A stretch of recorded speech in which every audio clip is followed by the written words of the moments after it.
Would you listen to the words of the gospel? From the 4th chapter of John, a familiar story. He, Jesus, came to a Samaritan city called Sychar, which was near the land Jacob had given to his son Joseph. Jacob's well was there. Jesus was tired from his journey, so he sat down at the well.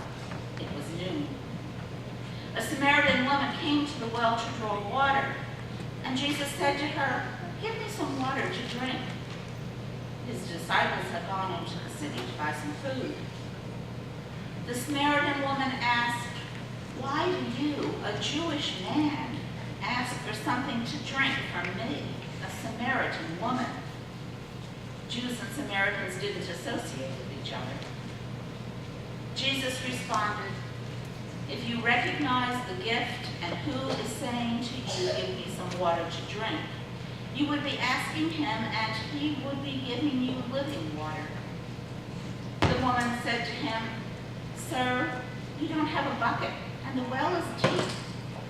Where would you get this living water? You aren't greater than our father Jacob, are you?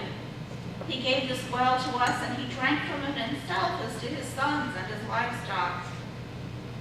And Jesus answered, "Everyone who drinks from this well will be thirsty again. But whoever drinks from the water that I will give will never be thirsty again.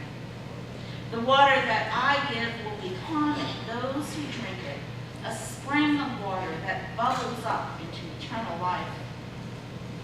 And the woman said to him, "Sir, give me this water so that I will never be thirsty and will never need to come here to draw water." Jesus said to her, "Go, get your husband and come back here." The woman replied, "I don't have a husband." "You are right to say, 'I don't have a husband,'" Jesus answered. "You've had 5 husbands, and the man you are with now isn't your husband. You've spoken the truth." And the woman said, "Sir, I see that you are a prophet. Our ancestors worshipped on this mountain, but you and your people say that it is necessary to worship in Jerusalem." And Jesus said to her, "Believe me, woman, the time is coming when you and your people will worship the Father neither on this mountain nor in Jerusalem. You and your people worship what you don't know. We worship what we know, because salvation is from the Jews. The time is coming and is here when true worshipers will worship in spirit and in truth. The Father looks for those who worship in this way. God is spirit, and it is necessary to worship God in spirit and truth." The woman said, "I know the Messiah is coming, the one who is called Christ. When he comes, he will teach everything to us." And Jesus said to her, "I am the one who speaks with you." Just then Jesus' disciples arrived and were shocked that he was talking with a woman. But no one asked, "What do you want?" or "Why are you talking with her?" The woman put down her water jar and went to the city. She said to the people, "Come and see a man who has told me everything I've done. Could this man be the Christ?" They left the city and were on their way to see Jesus. The word of God for the people of God. Thanks be to God.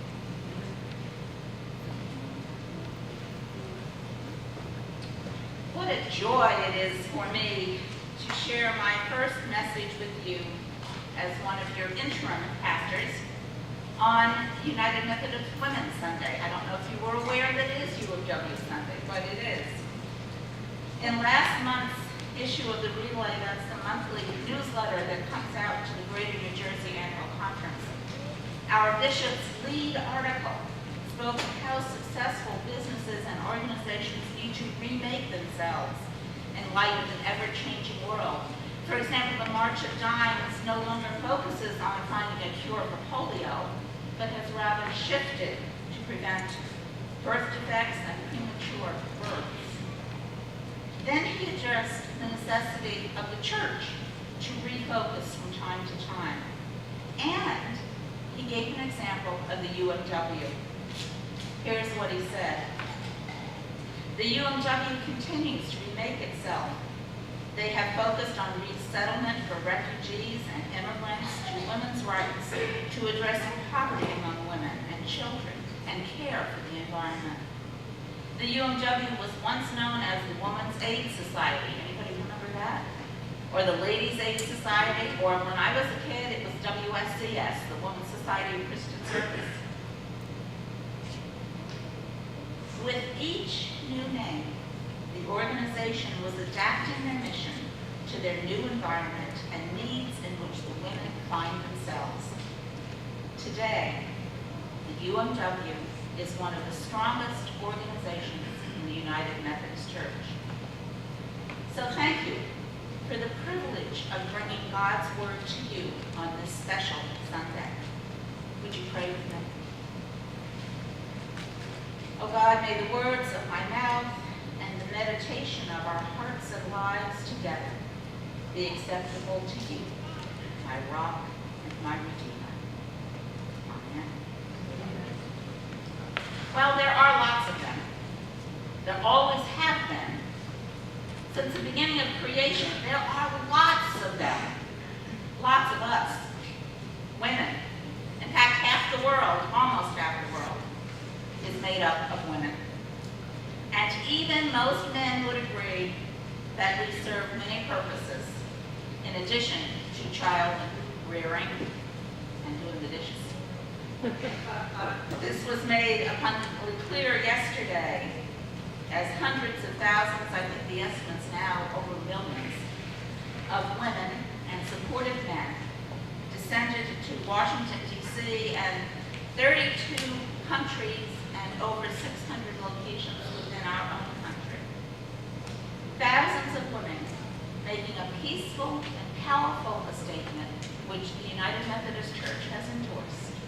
A statement for justice and equality and basic human rights for women and children in our nation and in our world. Some who marched said it reminded them of Martin Luther King's Civil Rights Days 50 years ago. And others were reminded of the suffragettes 100 years ago, making their voices being heard for human rights. Yes, women do a lot more than bear children and wash the dishes. We are a part of the history of humanity, a history of our faith. However, Scripture, for many reasons, mostly cultural, remember how long ago men actually penned the words that became part of the canon. Scripture doesn't always mention the names of women who have played an important role in our faith history. We know Lot had a wife. We know Peter had a mother. We know the widow gave her all, but we don't know their names. Sometimes it might be fun to do a study on the unnamed women of the Bible, but that's for another day. It's interesting that it wasn't just thousands of years ago that women's names and their accomplishments got lost in history. How many of you have seen the movie, it's out now, Hidden Figures? Heard about it? It's a wonderful, wonderful movie telling an untold story of 3 African-American women who worked behind the scenes at NASA and who were literally the brains that put John Glenn into orbit. The story is just now coming forward. The visionary trio crossed all gender and race lines to inspire generations to dream big. Yet few in history knew their names. How blessed we are, aren't we, that God knows our names. Today, we take a look at a nameless woman who stopped by a well in the heat of the day to get some water. Then she left her water jar and went back to the city. She totally forgot that valuable thing that she had gone to the well to get. She left the water jug that she had hauled for miles in the heat of the day, in the middle of the desert, to get that water she so desperately needed. She left that jar and went home, all the time asking herself, who was that man? He couldn't be the Christ, could he? I hope he is. I hope it's true. Everyone has hopes. We human creatures can't stop hoping and wishing for things. We do it all the time, don't we? When we blow out candles on a birthday cake, some of us have more candles than others. I hear we had a 95th birthday in the back not too long ago. Every time we blow out those, Michael, right? Yeah, Michael. Every time we blow out those birthday candles, we make a wish and share hopes with God. Just for fun, the other day I started counting the time I heard people say, I hope or I wish for something. I wish this nation will continue to be one that I can be proud of. I hope this transition for St. Andrew works well. I hope you have a good day. I hope the results are negative. I hope Pastor Barry's study on Elijah is going well. That's a commercial size. You get the picture. We hope, we wish for a lot of things. Some things we hope for are really kind of trivial. Some are big, really big. But if we're honest, everything we hope for has the potential for disappointing us, maybe even hurting us. But there's a difference between hoping for something and putting our hope in someone. The nameless Samaritan woman left her job, went to her village hoping in someone. It's quite a story, quite a conversation. In fact, it is the longest recorded continual dialogue, private conversation, if you will, that Jesus had with any one individual. Did it really happen? Well, scholars question whether the story is true historical account, an encounter. We can't prove or disprove it, but the traditions found within the story are grounded in history. The fact that this encounter has remained in the canon forever speaks of the impact it had not only on the life of the early church, but continues to have life and impact on the life of the church today. It's really a rich story. The Samaritan people had such a long history. Their bloodlines were the result of an Assyrian conqueror repopulating the once capital city of the northern kingdom with other conquered people from Babylon and Syria. Jewish exiles, the pure race, returned and began rebuilding the temple. The racial tension and the bloodline disputes only intensified, and the hostility was great. Kind of reminds us a little bit of things today, doesn't it? Stereotypes, labels, preconceptions were heaped upon people, and Samaritan women in particular were considered to be unclean, immoral, and promiscuous. Both Jews and Samaritans had a common beginning, believing in the law of Moses. But the Jews were convinced that the promises of God were limited to the chosen Jews, who were superior to those mixed bloodlines. And so it was high noon in the heat of the day when the sun was the hottest, no time that anybody in their right mind would be around, that the Samaritan woman dared to come to the Israeli well. She hoped it would be safe. Jacob's well was deep and was known never to go dry. Even during the most severe droughts, the water was cool and sweet and refreshing. And she needed water badly, and so she took the risk, a very big risk, and she hoped no one would see her. Imagine her surprise when she gets there and sees a man, an Israeli man at that, just sitting casually beside the well. Who was this intruder in her space? Does God ever intrude in your life when you least expect it? I wonder what she was thinking about. I suspect she was considering options. She could have turned around very quietly and just headed back home. Or she could be brave and step up to the well, ignoring the man, and lower her water, her jug, to get that desired water. Perhaps she was still debating this when the unthinkable happened. He spoke to her. No Jew in his right mind would have considered speaking to a woman, and never a Samaritan woman. Jesus not only spoke to her, but he asked her for a drink of water. She must have been stunned.